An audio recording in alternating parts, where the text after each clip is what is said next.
Bice, aka Casino, and David Estevan Montillo. Well, they said they on them. They got him at some little talk 75. What's up, Truth Team? It's your girl, Mickey Truth. ST's #1 urban blogger and the queen of paperwork. Word on the internet streets is that Future's brother has been arrested by the feds. Now, I don't know if this is really his brother or not, but nevertheless, I was looking at the picture where everybody kept sending it, and I'm like, I've seen that guy before.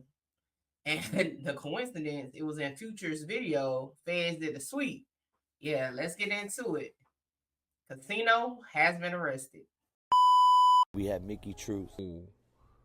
Who is this? You got Mickey Truth kicked out. Shout out Mickey. Let's get one thing clear. This your girl, Mickey Truth.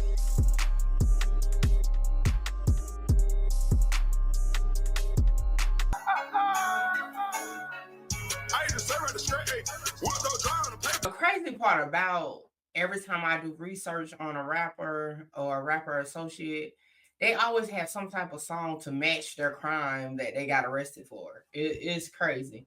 But we're gonna go over there into the Atlanta news, because they did a whole press conference for this. Yeah, this was Operation Take Back America. Let's get into it. An operation that occurred last Friday in Forest Park, Georgia, where FBI and DEA agents assigned to the HSTF arrested two men, Rico DeVille Bice, aka Casino, and David Estevan Montillo Diaz. Defendant Bice was caught fleeing from an Airbnb rental where agents were executing a federal search warrant. Bice was carrying a rubber-banded stack of cash, about approximately $4,000, but a lot more banded cash, approximately $380,000 worth, was found inside the home, along with approximately 21 kilograms of suspected fentanyl, a money counting machine, a vacuum sealer used to package bricks of illegal narcotics, and the Glock 19 semi-automatic pistol that's on the table. Because just 2 milligrams of fentanyl is a lethal amount, 21 kilograms is enough fentanyl to kill millions of people, and its street value is nearly $500,000. Diaz, the second defendant who's charged in this case, is a Southern California resident with no ties to the Northern District of Georgia. He was inside the Airbnb house when agents arrived. We believe that Diaz's connection to California is significant because we know, as mentioned earlier, the Mexican drug cartels smuggle fentanyl into our country over the southwest border. Here, the work of the HSTF in just a single night took millions of deadly doses of fentanyl off the street, denied the cartels more than $800,000 worth of drug proceeds between the cash seized and the value of the fentanyl seized, and led to the arrest of the two men who now face the prospect of life imprisonment without the possibility of parole. This is just the latest of many successes of the HSTF here in Atlanta. Sheesh. God, dog. It's kind of like they had to drop because the other guy didn't even have no ties to Atlanta. It seemed like maybe he just got there to make the transaction. But dang. How will this play out? We have no idea. Y'all already know they have released a press release in regards to this situation. And it pretty much talks about what they already discussed in the press conference, but you already know I'll put the link in description so y'all can go over and read it. But will Future help his brother from another or his brother from his mother or whatever out to get out? Is it too hot to even put your hands in that, put your money in it? I don't know. We'll see how it play out. Y'all get in the comments, let me know what you think. Like, comment, share, subscribe, tell a friend, and tell a friend. Now pull up on your girl, Mickey Truth. Catch you on the next one. Wilhelm Homeland Security Task Force, which is based here in Atlanta, but covers all of Georgia. The Wilhelm HSTF was established pursuant to President Trump's Inauguration Day executive order, protecting the American people against invasion. I would like to invite Special Agents in charge Brown and Schrank to speak about the organization and the objectives of the HSTF, and then U.S. Attorneys Keyes, Heap, and I will each talk about a few of the cases that are underway in our respective districts, each involving significant seizures, some of the fruits of which are displayed here in front of me. The multi-agency collaboration at the federal, state, and local levels and the transnational nexus to all of these cases.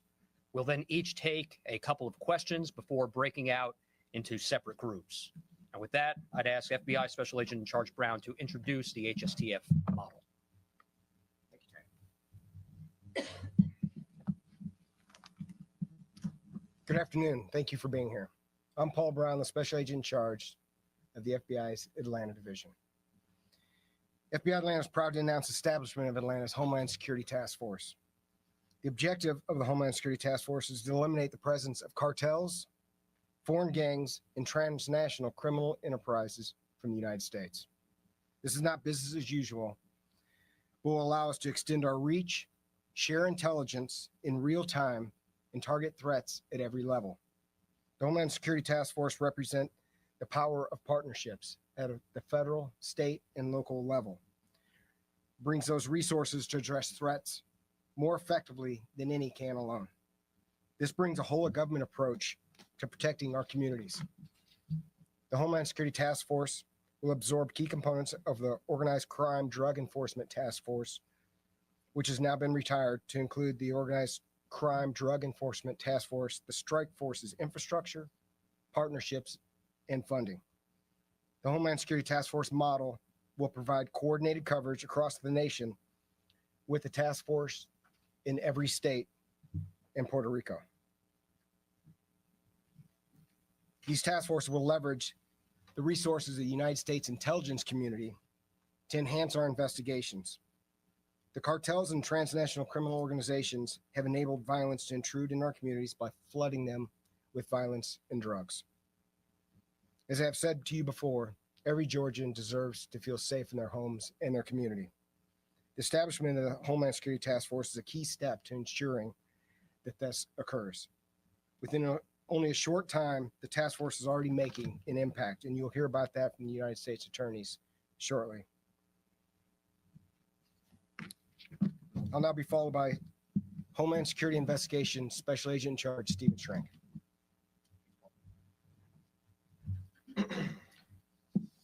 Good afternoon, everyone.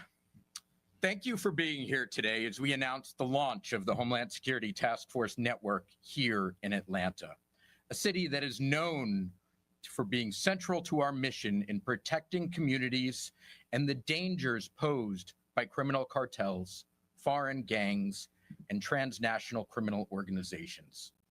Before I begin, I'd like to take a moment to thank the leaders from our partner agencies who are here with us today. FBI Special Agent in Charge, Paul Brown, DEA, Atlanta, ASAC, Mike Connolly, Clayton County Police Chief Kevin Roberts, the U.S. Attorneys, Keyes, Heap, and Hertzberg, and others. Your collaboration and commitments to the Homeland Security Task Force are the backbone of this initiative, and we are grateful for your dedication to protecting the people of Atlanta and beyond. My name is Estevan Schrank, and I am the Special Agent in Charge of Homeland Security Investigations here for the state of Georgia. It is an honor to stand before you today representing the dedicated men and women of Homeland Security Investigations and our partners. The HSTF that we are here to talk about today is built on collaboration, on partnership, and bringing together federal, state, and local resources to dismantle public safety threats and eliminate the presence of criminal organizations that threaten our state and neighborhoods. This is about protecting lives and ensuring that families in Atlanta and across the region live without fear from criminal enterprises. Atlanta has been designated as a core city within the HSTF network. A core city serves as the central hub for operations, for intelligence sharing, and coordination with enhanced resources and personnel to lead the fight against transnational organizations. Atlanta's strategic location and diverse community make it a critical focal point of these threats and our responsibility for protection. HSTF really represents a new era in Homeland Security. By integrating personnel, resources, and intelligence, We are creating a unified system to disrupt and dismantle organizations involved in human trafficking, drug smuggling, weapons trafficking, and financial crimes. This approach ensures that law enforcement agencies work together seamlessly. The success of HSTF depends on the strength of its partnerships. Participants in the Atlanta HSTF include Homeland Security Investigations, the FBI, U.S. Customs and Border Protection, the Drug Enforcement Administration, Alcohol, Tobacco, Firearms and Explosives, Internal Revenue Service, Criminal Investigations, and U.S. Marshals Service, just to list federal agencies on top of many state and local law enforcement agencies that are vital partners. Together, we are combining expertise, resources, and intelligence to protect our communities. But this success depends more than just on operations. It depends on trust. Trust between agencies, trust with our partners, and trust within our communities that we serve. The HSTF is committed to accountability and transparency, working hand in hand with local law enforcement, community leaders, and residents, the people that we're to protect. But this isn't just about responding to crime, it's about preventing it.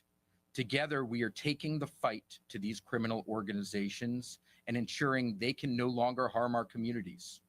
By sharing intelligence, analyzing data, and enhancing collaboration, we will stop these criminal networks before they can cause harm, before kids are exposed to drugs, prevent tragic overdoses, or innocent victims falling victim to gun violence.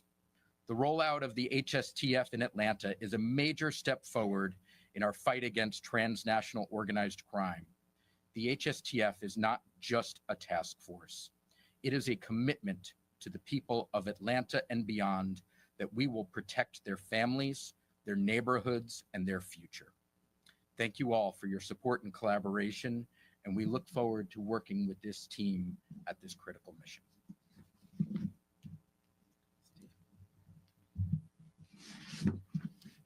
Good afternoon. I'm Will Keys, the United States Attorney for the Middle District of Georgia. When I speak with the public, they're often surprised to learn that the communities in the Middle District of Georgia, like Thomasville, Albany, Columbus, Valdosta, Macon, and Athens, the drugs that show up on the streets there are coming from the cartel. It's coming from these organizations. And that's the pattern. That's the flow of drugs that we're talking about. It's coming from the cartel and these organizations. It's coming from a source coming into the country and then distributed on a local level in these communities like Athens, like Macon in the Middle District of Georgia, hitting the street and then being distributed by gangs and local distributors. And that flow of drugs, that's not an opinion, that's a fact. You can trace the pattern, and that's how drugs flow through our community. And so these drugs like fentanyl, heroin, cocaine, they poison our community, but they have second order effects and spillover effects like addiction, like overdose, like violent crime in our community. And the individuals who profit the most from that distribution are often not in our country, and they're profiting, making the most money out of it.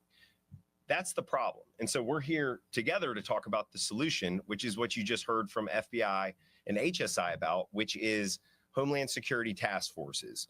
And what we're talking about that is that it's a joint effort, federal, state, local, multi-agency. As you know, crime knows no jurisdiction. There's no boundary. Cartel doesn't care about what state it's operating in. They're there to make money. And that's why we're all here together. And that's why we'll work across borders, outside the United States, across districts, across the state of Georgia, in order to bring these individuals to justice. And when necessary, we'll extradite those individuals from the countries that they're operating in and bring them to Georgia to prosecute them here so they face justice. And I have one example I'd like to give of some early success of these Homeland Security Task Forces. On August 26th, I stood in a parking lot at about 4:30 in the morning, surrounded by many people here, as a takedown of a cartel organization was happening in Athens. I had several hundred law enforcement officers very early prepared to go out and execute search warrants in order to bring individuals to justice. These drugs that this organization was responsible for pushing, like cocaine and fentanyl, they were operating across boundaries, just like I talked about. And ultimately, 17 individuals were charged, 26 kilograms of cocaine were seized, fentanyl, 26 firearms, 12 assault rifles, and even a grenade launcher was seized in Georgia from this organization. And it was great to witness the bravery and professionalism of agents and law enforcement officers bringing these individuals to justice. And I'll give you one more specific example. When one SWAT team went to make a safe arrest of one individual, on his phone, he messaged his source of supply in Mexico and said, turn the truck around. Right as the SWAT team went in, turn the truck around. That's the message to the cartel. Turn the trucks around. Your business is not welcome here. And if you continue to poison our communities, you will face justice. Like that example, will bring you in, you'll be prosecuted, and all of us will work together to make sure that we achieve justice. Thank you. Good afternoon, Meg Heap. I'm with the Southern District of Georgia U.S. Attorney, and my area encompasses from Savannah, Dublin, Statesboro, Waycross, Brunswick, and all along the coast. I want to piggyback and say that the only way we get to be able to prosecute successfully cases is to work with all our partners, our local law enforcement, our federal law enforcement. And what I'd like to do is give an example of how that occurred. We had officers with the Pierce County Sheriff's Office in South Georgia investigated a case and discovered 40 to 50 acre plot of land, 11,000 marijuana plants with an estimated street value of over $20 million. Farming equipment was also found. The investigation showed that the property, the equipment were all paid for in cash. 4 Chinese nationals were found to be operating the equipment and growing the marijuana plants. The property was purchased by a Chinese national from New York who has since fled the United States. We believe back in China. We have issued warrants for him.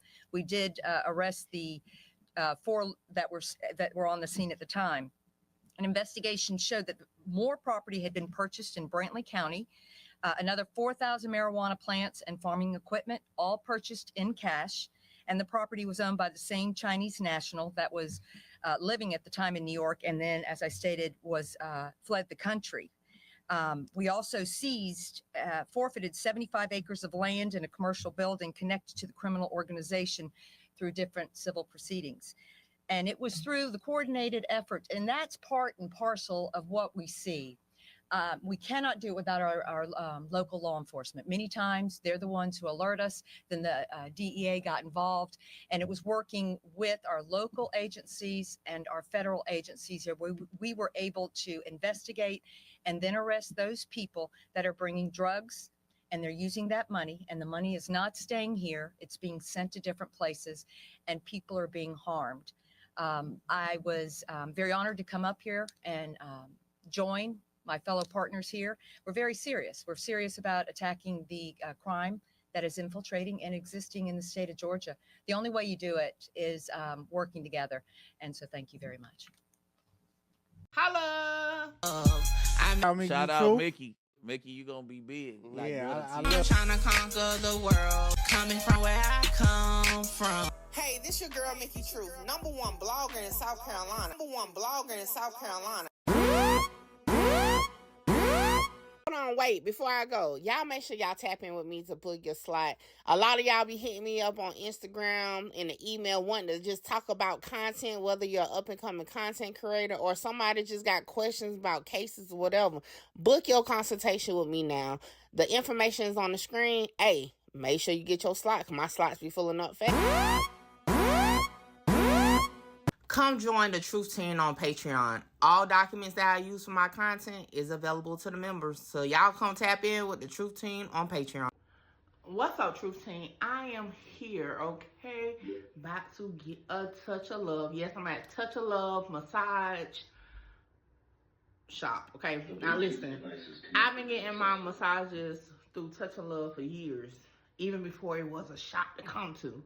But let me show you around.